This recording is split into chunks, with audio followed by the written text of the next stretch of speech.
From a staffing standpoint, how's it been recruiting people? I mean, are you fully staffed? That's a question with a very long answer.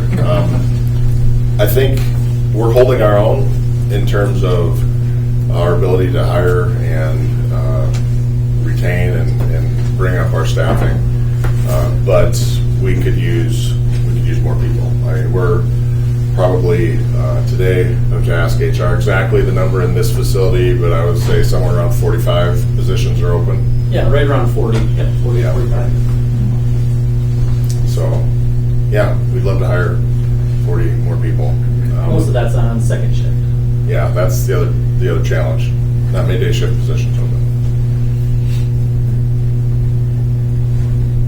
Second shift runs what time again? 4:30 in the afternoon, 3 o'clock in the morning, Monday through Thursday. It's got a $3 premium and a $2,600 sign-on bonus, so if anybody wants to apply, go for it.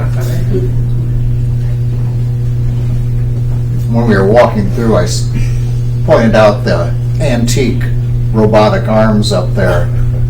How big of a struggle is it to keep up with the newest and the best, and are you continually looking of this would improve our productivity X amount? Yeah, I mean, we're looking at that all the time. I mean, it's a continuous, I guess, endeavor. We have a whole team of people that's their job to look at that and look at new ways of producing cylinders, new methods of operation. It isn't always equipment. Sometimes it's other methods and arrangement and engineering, all that stuff. But yeah, it's continuous. Yeah. So we're always replacing. We have a whole set of legacy equipment that we'd love to replace too, but it's the ROI on it still works. So, Right. But yeah, there's always new stuff out there. And for a while, the latest that we've been running the most of is we've been trying to add one pick and place robot per plant per month. We were running that for a while. We slowed up a little bit over this last 6 months because we started to run out of places that were easy to integrate. But no, it's continuous. Always working on it. And it's pretty common to see a new piece of equipment come in and it's replacing something that's maybe 15 or 20 years old. Okay. And the new technology is much, much faster. Usually productivity is 2-3 times maybe. Are you making specific products at each of your locations or do you ship products partially made to Spirit Lake or vice versa to someone else? It's a good question. For the most part, we try to have each facility be independent and make all of its own components, but there are some cases where we're transferring. The biggest thing that I would say fits that bill is we have a metal finishing facility in Sheldon where we make all of the chrome rod.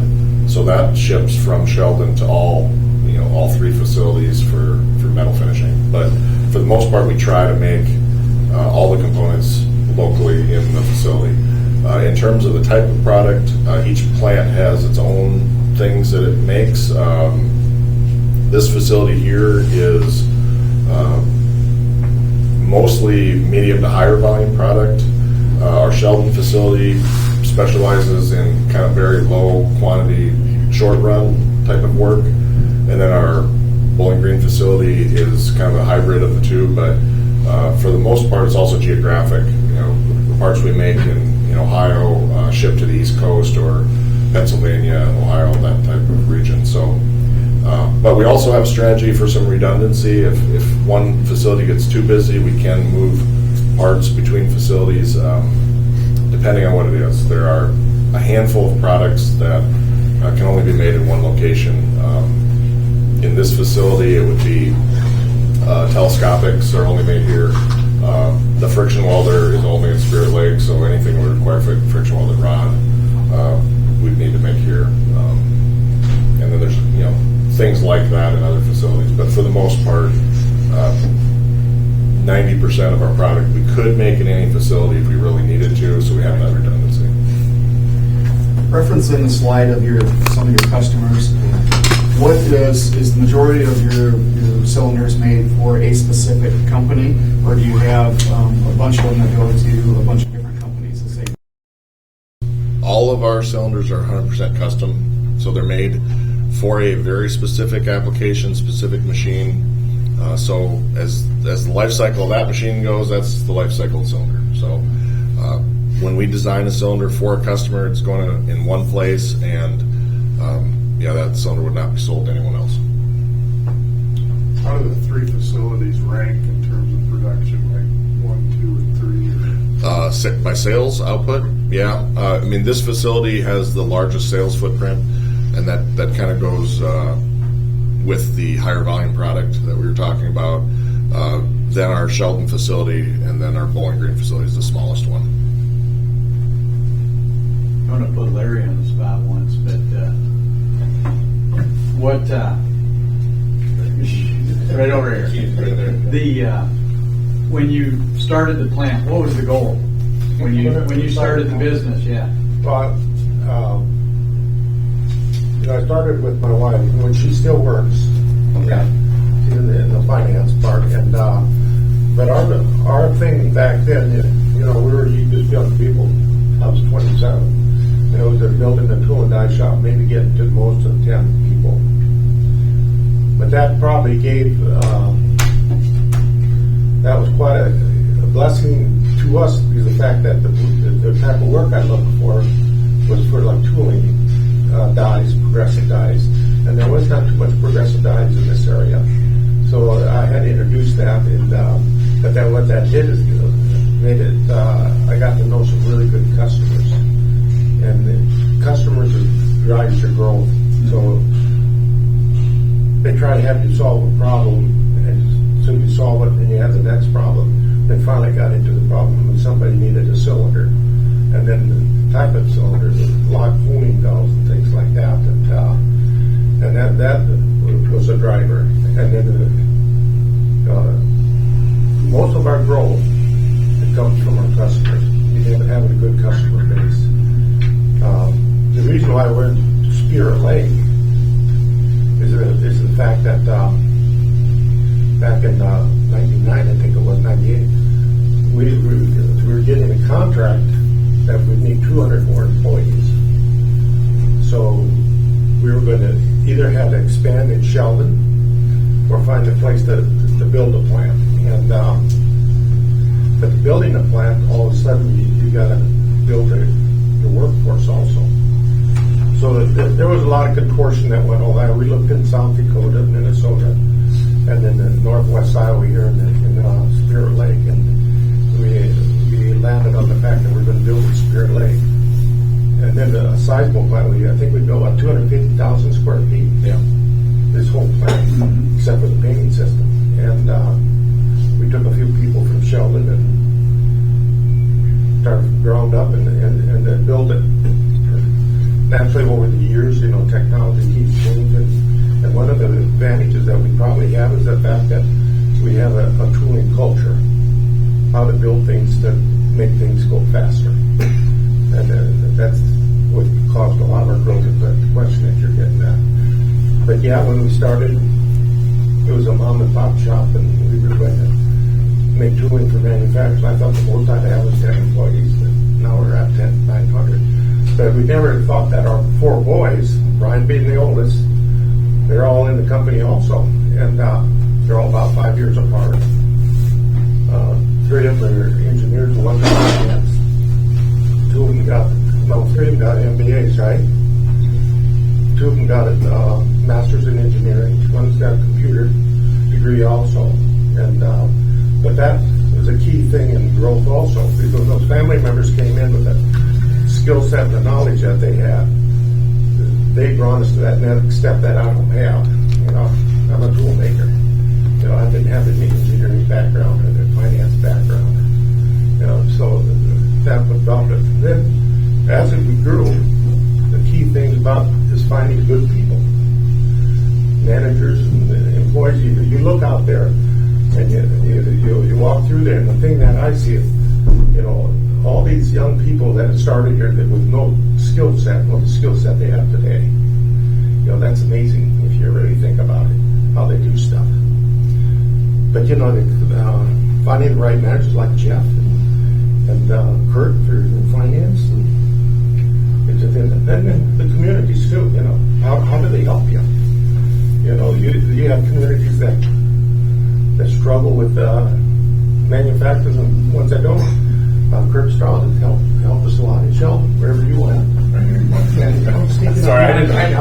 did it.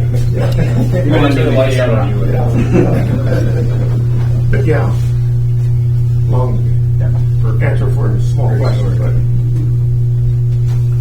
I think Larry hit the nail on the head. It is about the people. It's about the culture. And I think even in community development, it's about the relationships and building those relationships. Then development becomes easy, right? I mean, for you guys too, and getting those relationships with your staff or whatever. Just your natural growth. People want to be here. And I think that's a vision we can really live by. So we appreciate your investment in Spirit Lake and obviously in Sheldon. And Larry he's a true ambassador. So I think just having him in the room with us today, we all need to be very blessed and understanding having this type of leadership with us today, because I've seen it firsthand. And anybody can take something on a garage level and grow it to what we're in here today, and the location across really the country is remarkable. So, and he does more than just Rosenboom. He was on my RLF committee. He was chairperson of our Revolving Loan Fund back in Sheldon.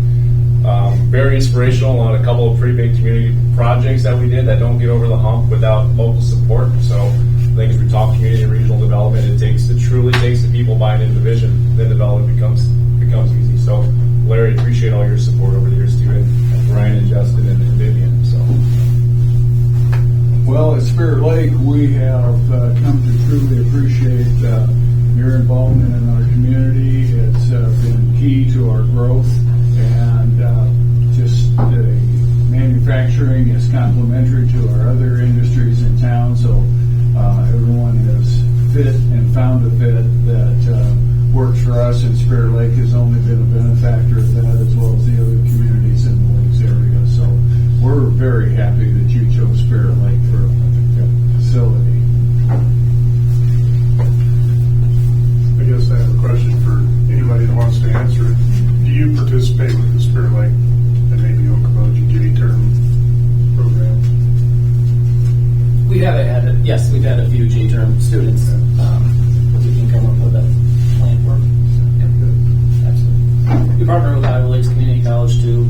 I know they're bringing in some students here in a couple of weeks to do a couple hour drop shadow as well. So definitely want to build those relationships with the schools. Spencer, Bill. Craig, how difficult is housing for your new employees in the region? We haven't had a whole lot of people moving into the area recently, but when they do, it's been a struggle for them. We've had some nice additions in the community in apartments lately that have gone up, that have opened up those doors a little bit for us. But it's definitely a factor.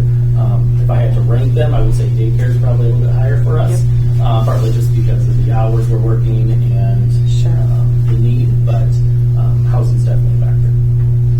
Okay, thank you.